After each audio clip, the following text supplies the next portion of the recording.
tutorial. Hello. In 2013, a single mother began using a sleep tracking app to monitor her nights. But when she checked her recordings one morning, she found something deeply unsettling. The recording began with a series of faint clicking sounds, barely noticeable at first, but gradually growing louder. Then, clear as day, her own voice could be heard asking, "What are you doing?" Immediately after, a deep, unfamiliar voice responded, "Nothing." The clicking almost sounded like someone going through her personal belongings, and at the very end of the recording, the same voice muttered something like, "That's them." She had no memory of waking up that night. The only logical explanation was that she had somehow answered herself while sleep-talking, but the voice didn't sound like hers, not even close. It wasn't something she could have imitated, and it certainly wasn't her young child. As for the clicking sounds, their origin remained a mystery. She always kept a fan running for white noise, but these clicks seemed to come from right next to her phone, which rested on the bedside table. In the heart of Dublin, there's a hospital with a story that chills to the bone. This is St. James Hospital, a place of healing, yes, but also a place where the past refuses to stay buried. They say that in the old operating theater, a ghostly surgeon still walks the halls, a man who dedicated his life to saving others, but whose own death remains a mystery. Surgeons who've worked here tell stories of tools moving on their own, of shadowy figures seen in the corner of their eyes, and of a man in a blood-stained coat standing silently in the doorway. They call him the ghostly surgeon. Some say he's still trying to save lives. Others say he's searching for something or someone he lost long ago. Those who've seen him say his presence is overwhelming. A cold chill fills the air, and then, just as quickly as he appears, he's gone. The ghostly surgeon of St. James Hospital, a reminder that even in a place of healing, the past never truly dies. This tragedy is the result of something paranormal or something normal and rational and explainable. No matter which way you feel, or maybe somewhere in the middle, the details of the story itself, the actual facts of the story, are horrifying. What actually happened to this poor family in the 1920s it's just one of the more terrifying ordeals that I've ever come across, and it's crazy to me that it's a true story. Without giving too much away, someone or something shows up on this farm and it doesn't leave. One of the maids starts hearing strange sounds. They start looking for this person or this thing. They start seeing things moving around in their house, and there's every indication that someone is in the farm. Someone has snuck into the farm and is terrorizing us. And then on March 31st, 1922, whatever it was, finally attacks. This is the story of the Hinterkaifeck murder. In 2008, Johnny Altinger believed he was about to meet a woman he had recently connected with on a dating site. When he arrived, the door creaked open as if someone had been waiting for him. His eyes adjusted to the darkness, landing on something unsettling, a workbench covered in plastic wrap, with a set of knives neatly arranged beside it. Before he could react, a masked figure emerged from the shadows. Without warning, the stranger lunged at him, striking with brutal force. Johnny fought back, but the attacker was relentless. Blow after blow landed until Johnny collapsed, his life stolen in a matter of moments. The killer wasted no time. He lifted Johnny's body onto the workbench and methodically dismembered him, stuffing the remains into garbage bags before disposing of them in a nearby storm sewer. But he didn't stop there. To avoid suspicion, he broke into Johnny's home, accessed his email, and sent messages to his friends and family. It was meant to put any worries to rest, but not everyone was convinced. One of Johnny's close friends read the message and immediately knew something was wrong. The wording, the tone, none of it sounded like him. Suspicious, he contacted the police, setting off an investigation that would soon expose a horrifying truth. Mark Twitchell, an aspiring filmmaker with a dark obsession. Mark had fantasized about becoming a real-life serial killer, inspired by his favorite TV show Dexter.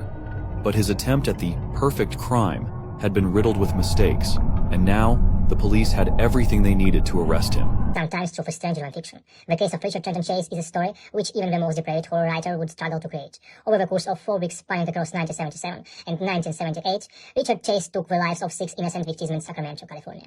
His murders gradually progressed in violence, beginning with drive-by shootings and culminating in acts of cannibalism.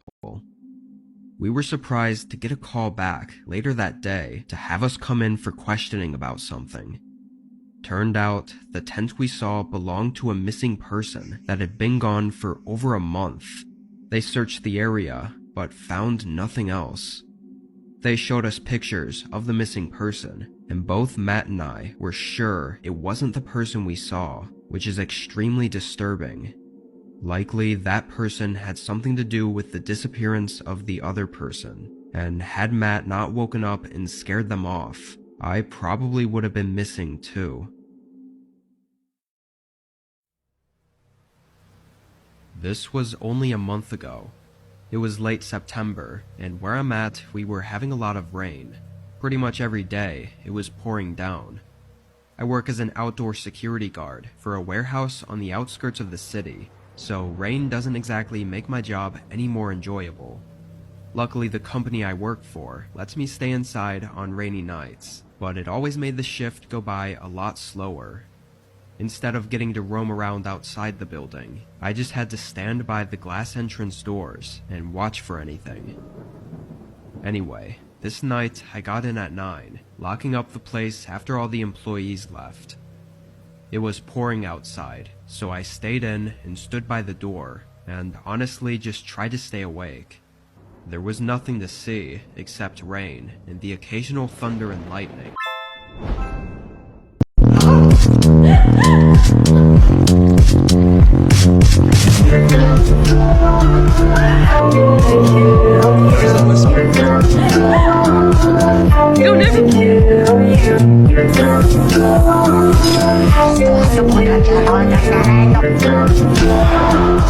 In 1995, 14-year-old John Hran was camping with his friend Christian by a quiet lake.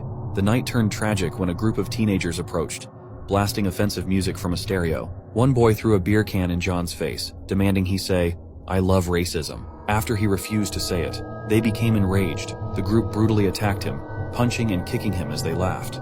They threw beer cans at his head, burned him with a flaming stick, and destroyed his belongings, even setting fire to the tent he shared with Christian.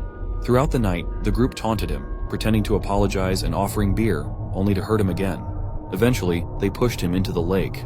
Desperate, he tried to swim away, but two attackers circled to the other side to block his escape.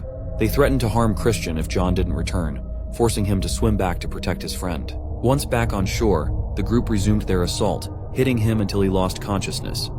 Finally, they rolled him into the lake, where he tragically drowned.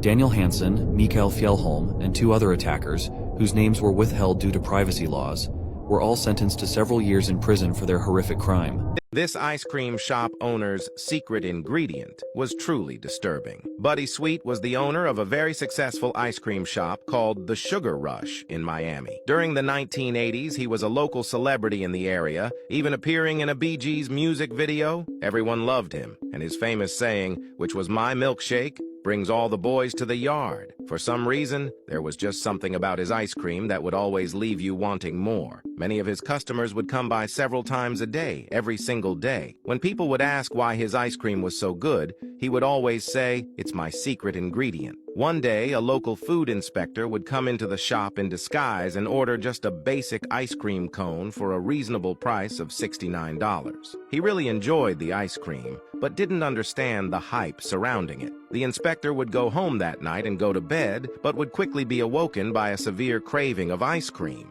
The craving was so bad that he drove to the ice cream shop at 3 in the morning. Even though they were closed when he arrived at the Sugar Rush, he would quickly see the ice cream shop owner in the back alley of the shop next to the dumpster with a suspicious man. At this point, the food inspector was undetected by the two men until his tummy started gurgling, causing Buddy Sweet and the suspicious man to stare directly at him. However, coined the phrase, "You can't make this stuff up," might have known the story of real-life boogeyman, Albert Fish. A slight, elderly man with grey hair, no one suspected the kindly single father of being sadistic child murderer and cannibal. In 1977, a young couple was startled awake by a masked intruder shining a flashlight into their faces. The man, armed and coldly methodical, wasted no time. He tied the husband's hands tightly behind his back using shoelaces he had hidden in the house beforehand, and stacked plates and cups on the man's back as a crude alarm system, ensuring he couldn't move without alerting him. Then, turning his attention to the wife, he dragged her to another room where he assaulted her. Afterward, he sat silently in the room, making her believe he had left, only to terrify her further when she realized he was still there. The intruder spent hours terrorizing the home, rummaging through drawers, scattering belongings, and stealing valuables. His actions were deliberate, almost theatrical, as though he wanted to leave behind an unforgettable mark. It later became clear that this wasn't a random attack. He had stalked the couple for months, learning their routines and even breaking into their home beforehand to prepare for the night. The couple had no idea they were being watched so closely, but the horror didn't end there. Days later, the wife got a phone call. As she answered it, she heard this chilling message. Before I play the message, I just want to let you know that I'm working on long-form content for YouTube, so don't forget to subscribe, link in bio.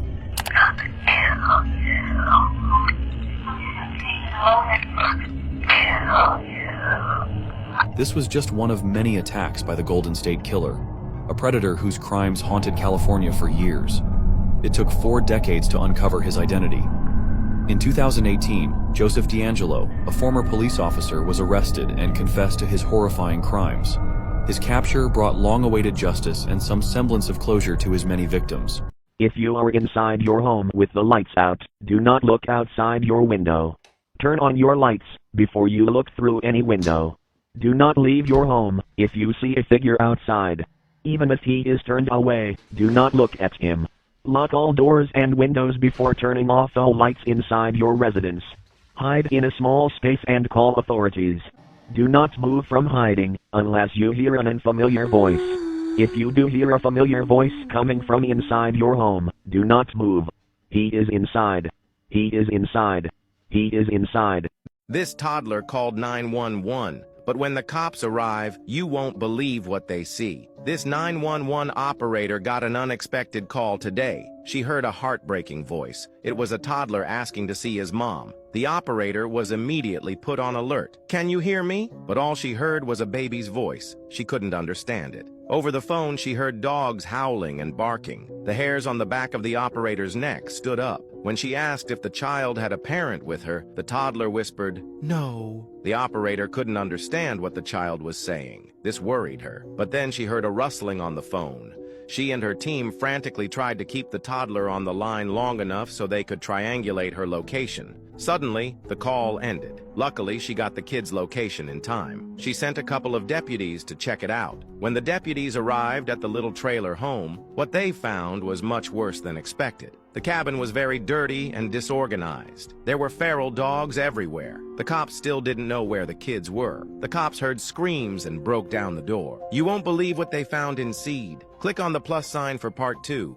Worst serial killers in history. PT1. Leonarda Cianciulli, born in Montella in 1894. She went down in history as the soapmate of Correggio because she killed a woman whom she later dissolved in caustic soda and turned them into bars of soap, which she sold to relative friends. This was the real-life Homer Simpson, and it's quite disturbing. In 1969, before The Simpsons premiered, something strange happened in a small town in Oregon. A power plant worker named Hugh Jass disappeared without a trace. His co-workers described him as a heavy-set, balding man who was obsessed with donuts and worked in nuclear safety. But here's where it gets disturbing. On Hugh's last day at work, he reported a serious safety violation, something about glowing green waste being dumped illegally. The next day, his desk was cleaned out and his house was empty. When investigators looked into his employment records, they found nothing. It was like he never existed. In 1987, a retired security guard from the power plant finally revealed the truth. The plant owner, named Warren Peace, had been dumping radioactive waste into the local water supply for years. Hugh discovered the truth and threatened to expose everything. The night Hugh disappeared, security cameras caught him being led to Warren's office, but he never came out. 3 years later, his wife, Amanda Hugg, wrote an article about how sweet Hugh was, and she later sued the nuclear company for approximately $69 million. However, the court only granted her $6.02. In 1979, a teenage girl accepts a babysitting job at an isolated home in the Minnesota woods.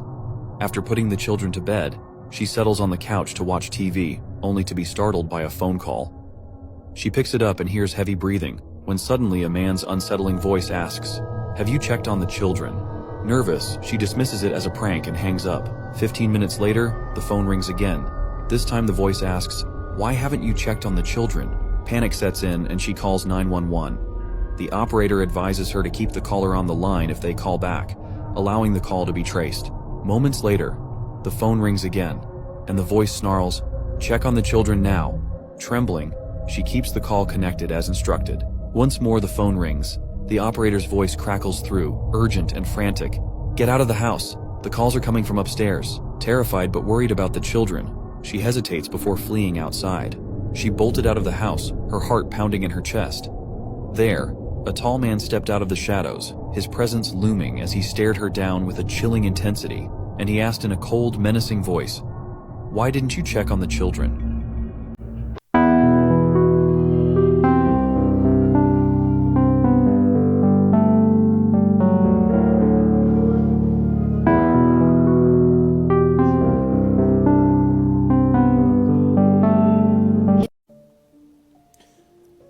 Eu às vezes não sei onde é que eu me meto quando eu vou escolher um filme pra assistir. Oi, meu nome é Júlio e aqui no TikTok eu gosto de falar sobre filmes, séries e livros de terror, e se você curte essa vibe, já me segue aqui. Essa semana eu assisti esse filme aqui, VHS, que tá disponível no Prime Video, se não me engano, e tá como o nome de As Crônicas do Medo. Sério, minha gente, faz um tempinho que eu não assisti um filme que me deixou com tanto medo e agoniado como esse. E antes que alguém venha falar que eu sou muito emocionado, ou muito medroso, ou que eu tô exagerando, cada um sente medo de uma coisa diferente. Então, meu medo pode ser diferente do seu, e se você não sentiu medo desse, por favor, me indica aqui um filme que você sentiu muito medo, por favor. Tá, mas qual que é a premissa do filme? Um bando de arruaceiro é contratado para resgatar uma fita rara VHS aí na casa aí, numa casa bem estranha. E enquanto esse pessoal tá procurando por essa tal fita, né, algumas pessoas vão colocando outras fitas que tem lá para assistir, e em cada fita dessa tem um filminho de terror, assim, um filminho bem perturbador. Só que o pequeno detalhe é que todo o filme é gravado estilo found footage. Isso mesmo, é aquele filme gravado estilo câmera que já dá uma agonia por natureza. O tanto de jumpscare que teve nesse filme, é sério.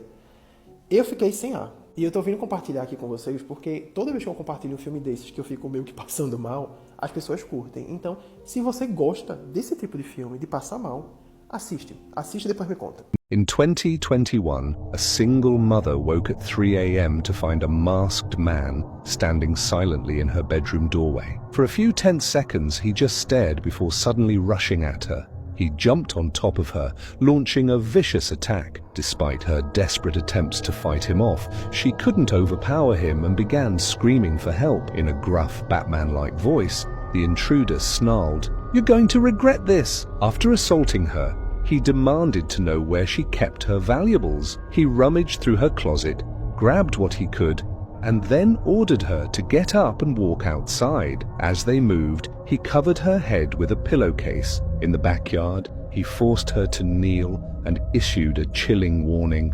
"Don't move until you hear 2 car honks or I'll end you." Then he left. Paralyzed with fear, the mother stayed still until a familiar voice broke the silence. It was her ex-husband. Overwhelmed with relief, she told him what had happened, and they immediately called the police.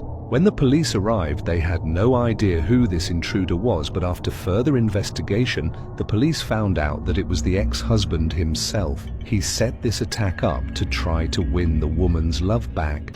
Ed Kemper seemed like an ordinary man, but beneath the surface lurked one of the most terrifying criminals of the 1970s. Known as the co-ed killer, Kemper took the lives of 10 people, including his own grandparents and 6 young women. At just 15, he shocked everyone by killing his grandparents. But after being released years later, his crimes grew even more sinister. Kemper preyed on female college students, offering them rides only to take them to a horrifying fate. What made Kemper even more disturbing was his intelligence and charm. He often hung out with police officers, gaining their trust, all while committing his heinous crimes. When he finally confessed, his calm and detailed account of the murders left everyone stunned. This is a chilling reminder that evil doesn't always wear a mask. Ed Kemper's story remains one of the most disturbing in true crime history, leaving a legacy of fear and questions about the human mind. Stay aware and stay safe. In 1996, a young mother, Rachel Timmerman, accepted a ride home from a man she had recently met. But when they reached her house, he didn't stop. Instead, he ordered his nephew and friend out before speeding off to an isolated road where he assaulted Rachel.